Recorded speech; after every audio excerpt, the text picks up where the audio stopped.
मुअज़्ज़ज़ जज साहब को ये ज़िम्मेदारियाँ तफ़वीज़ नहीं की जा सकती।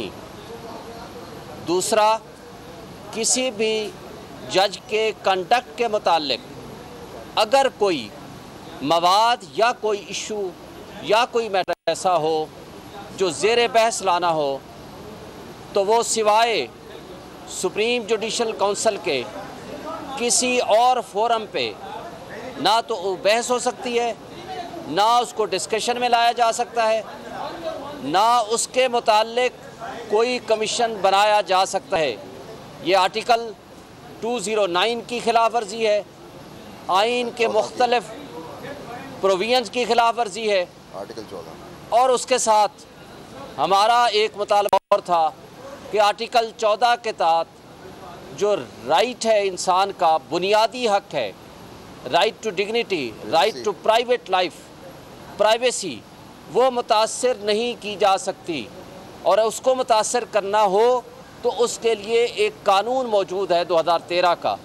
उस कानून के मुताबिक जो शख्स कोई दहशतगर्दी में मुलव्वस हो और वो सस्पेक्ट हो और वो जज की रजामंदी से वारंट ऑफ अरेस्ट कोई भी हमारे मुल्क की एजेंसी ले, तब जा कर के उसकी सर्वेलेंस की जा सकती है और अदरवाइज़ नहीं की जा सकती। और इसके ऊपर सुप्रीम कोर्ट ऑफ पाकिस्तान पहले बेनज़ीर भुट्टो के केस में फ़ैसला दे चुकी है, उसके बाद इश्तियाक मिर्ज़ा के केस में फ़ैसला दे चुकी है, उसके बाद काजी फ़ाई ईसा साहब के केस में फ़ैसला दे चुकी है, और एक फ़ैसला justice Mohsin Akhtar Kiani Islamabad high court ने दे दिया है जस्टिस जावेद इकबाल के केस में।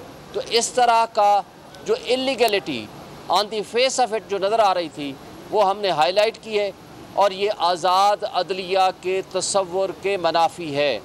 और अदलिया को अंडरमाइन करना, उनको ज़ेर बहस लाना और उनके ख़िलाफ़ प्रोसीड करना, मकसद सिर्फ ये था कि किसी तरीके से हम जुडिशरी को अटैक कर सकें। और एक बात सिर्फ मैं करके अपनी बात ख़त्म करूँगा कि ये उस वक्त शुरू हुआ कि जब 8 फरवरी को Islamabad high court bar association ने अपनी पहली पटिशन फ़ाइल की थी, कॉन्स्टिट्यूशन पटिशन नंबर 1, के 90 डेज़ में इलेक्शन होने चाहिए पंजाब और KPK में। और इस्लामाबाद हाई कोर्ट के बार की तरफ से हमारे जो वकील साहब थे जो रिप्रेजेंट कर रहे थे हमें, वो मिस्टर आबिद ज़ुबैरी साहब थे जो प्रेसिडेंट हैं सुप्रीम कोर्ट बार एसोसिएशन के। फिर 16 तारीख को 16/2 को 2 मुअज़्ज़ज़ जज साहिबान ने इस पर रिकमेंड किया कि इस पर सुओ मोटो नोटिस होना चाहिए, और 16 तारीख को ही ये ऑडियो लीक्स होती हैं, और 16 तारीख को ही उनमें से एक जज साहिबान के बारे में ऑडियो लीक की जाती है। 16 तारीख को ही प्रेस कॉन्फ्रेंस करते हैं इंटीरियर मिनिस्टर साहब और इन ऑडियो लीक्स का वो सहारा लेते हैं। तो ये वो सारी इलीगलिटीज़ थी जो हम समझते हैं कि सुप्रीम कोर्ट में एक मैटर सब जुडिस से उसको ख़राब करने और सुप्रीम कोर्ट को स्कैंडलाइज करने और वकला को स्कैंडलाइज करने की नीयत से ये क्रिएट किया गया, ये सारा का सारा ड्रामा रचाया गया। Thank you.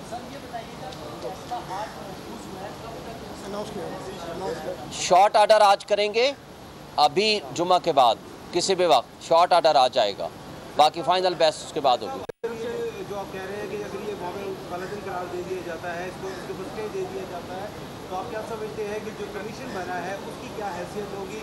वही तो चैलेंज किया ने नोटिफाई किया है, क्या वो उसको सुप्रीम कोर्ट को इख्तियार है कानून में कि उसको नोटिफाई को जो नोटिफिकेशन उसको सस्पेंड कर सके? देखें, बिल्कुल अख्तियार है। कोई भी जो एग्जेक्टिव ऑर्डर है उसको सुप्रीम कोर्ट, हाई कोर्ट भी सेटिसाइड कर सकती है, और उसी को ही हमने चैलेंज किया है कि इनको ये अख्तियार नहीं है ये कमीशन बनाने का। अच्छा ज़ुबैरी साहब, आप क्योंकि इस केस के वो हैं, ये बताइएगा कि आपका इस पर एतराज़ है कि हुकूमत ने बेंच बना दिया, वो यानी कि उसके साथ रब्ता करते, तो आप क्या कहते हैं इस ऐसी जो ऑडियो लीक्स आ रही हैं या आई हैं, या जो भी इसमें लोग जिनके नाम आ रहे हैं, क्या तहकीकात होनी चाहिए ताकि हक़ाइक़ आवाम के सामने आए?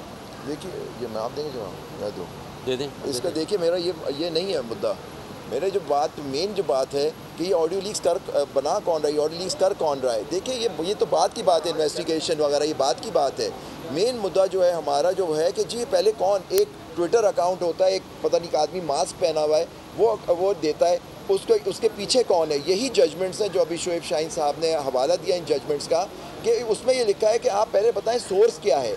और फिर वो जजमेंट जज अरशद मलिक साहब के केस में जो जजमेंट आई उसमें उसका तरीक़ाकार दिया है कि अगर शहादत आपको लानी तो उसका, लेकिन ये कर ही नहीं सकते, ये आर्टिकल 40 टेप नहीं कर सकते और इस तरह से उनको रिलीज़ करके पैमरा के भी इसमें बहुत बड़ा मैं कहता हूँ बहुत बड़ा फेलियर है और जुर्म है उनका कि वो इसको दिखाते हैं। हाई कोर्ट्स के फैसले हैं कि आप इस तरह से नहीं दिखा सकते, लेकिन हर इंसान के बारे में टेप करके और उसको कर लेते हैं और इसकी क्या ऑथेंटिसिटी है कि वो टेप सही है, ये भी तो मालूम करना है कि डॉक्टर्ड है और इसका क्या वो है, और सिर्फ जो इनका टारगेट किया जाता है उनके आते हैं, जो उससे पहले जो टेप्स थे उनके बारे में क्या हो रहा है। तो ये सारी चीज़ें जो हैं ये इसमें ओरिजिन ही ठीक नहीं है। ओरिजिन मेरा जो केस है कि ये ओरिजिन ये जो टेपिंग है दैट इज़ अनकॉन्स्टिट्यूशनल इलीगल, और जो इस तरह की टेपिंग करेगा वो फेयर ट्रायल एक्ट 2013 के मुताबिक वो मुजरिम होगा, उसकी 3 साल की सजा 3 साल की सजा होगी। और पीका ऑर्डिनेंस के तहत हवाला दिया गया है उनके, वो खुद अपने केस में खुद पेश हुए थे, ऑडियो का मामला आज केस में उसमें कितनी बात क्या सॉरी जी उन्होंने ये प्ली ली थी कि मेरी जो सर्वेलेंस की गई, जज साहब ने कहा मौजूद जज साहब ने कि वो सर्वेलेंस की गई और जो उनकी टेपिंग हुई गई वो गैर कानूनी और जो सर्वेलेंस थी उनकी प्रॉपर्टी उसके बारे में वो गैर आईनी और गैर कानूनी थी, और ये कोर्ट ने इस बात को एडमिट किया और जस्टिस मंसूर अली शाह साहब ने पूरा उस पर लिखा है, वो आज हमने हमारे वकील साहब ने कोर्ट में पढ़ के सुनाया और उसके अंदर जो मेन बात ये की गई थी एक कुछ कानून है उसके तहत आप कर सकते हैं, उससे हाई कोर्ट के जज से आपको परमिशन लेनी होती है, और फिर एक पीका ऑर्डिनेंस भी है जिसके तहत जो इस तरह की टेपिंग करेगा अनलॉफुली उसको सज़ा उसमें होगी उस लॉ के तहत। तो ये सारी चीज़ें हैं जो हमने कोर्ट के सामने रखी हैं। इससे भी एक बड़ा मसला दरपेश है, एक बहुत बड़ी सियासी जमात को जो है वो आए रोज उनके बंदे तोड़े जा रहे हैं, इसको डिसमेंटल किया जा रहा है। सुप्रीम कोर्ट से ना कोई सो मोटा आया, ना कोई इस तरह की दरख्वास्त आप जैसे जो हमारा मेरा इशू है, मैं तो आप मेरा इससे ताल्लुक़ नहीं है, नहीं मैं कहता हूँ मैंने तो हमने प्ली ये ली हुई है कि ये बदनीयती मेलाफाइड पे मबनी है, mala fide in fact and mala fide in law. Sir इसमें एक और बात जो इम्पोर्टेंट है वो अटॉर्नी जनरल साहब ने भी इसके ऊपर कहा कि चीफ जस्टिस साहब की और या कुछ सुप्रीम कोर्ट के जजेस साहिबान हैं उनकी ऑडियोज भी आई हैं, तो क्या वो इसमें सुप्रीम कोर्ट बाकायदा खुद एक पार्टी नहीं है? सर इस पर वो सुप्रीम कोर्ट चीफ साहब ने खुद उसका जवाब दे दिया, ट्राइकोटमी ऑफ पावर की बात की, आप मौजूद थे आपने सुनी ये बात, बना ही नहीं सकता चीज़ ये उसमें उन्होंने खुद उनको उसका जवाब दे दिया। थैंक यू जी, बहुत शुक्रिया ना।